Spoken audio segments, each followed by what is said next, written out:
Now, I'm not saying that the show is guaranteed to always be disappointing. Perhaps sometime in the future, all the things that are happening in this show will pay off in some big way, and I'll be really surprised and really happy to see that. But never again will I actually expect Hell of Boss to have satisfying payoffs to what they're setting up, at least not until they win back my trust.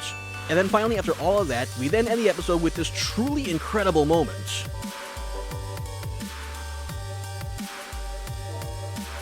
This is Show Don't Tell. It would take me 1,000 words to properly convey all of Blitz's confusing emotions that were expertly shown with just this one action. I may have dumped a lot of complaints on this episode and the overall show at this very last minute here, but Western Energy is actually my favorite episode of Hell of Boss that I've seen since Spring Broken.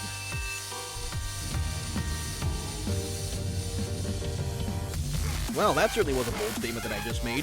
Like, wait, what? He liked this episode? Wait, his favorite episode before this point was Spring Broken?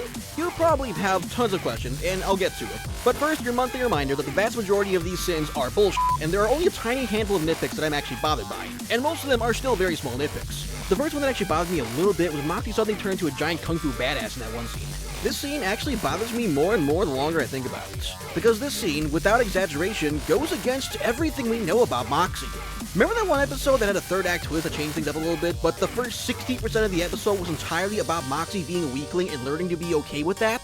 This scene truly makes Moxie feel like a less unique character, and the next time Moxie being a weakling comes into play, either for a joke or for the plot of an episode, it won't quite land as well as it used to, because we now know that Moxie can actually be a deadly fighter whenever the plot needs him to. The second thing that bugged me a little bit was the scene where Soul's first ride at the hospital. I genuinely didn't know what the was going on in the scene for a second for reasons that I already explained before. These characters' personalities, statuses, and even abilities aren't established very well at all, so the show would be much better off reminding us of all the important character traits within the episode itself before these big payoff moments. I made this exact same point in my Seeing Stars video.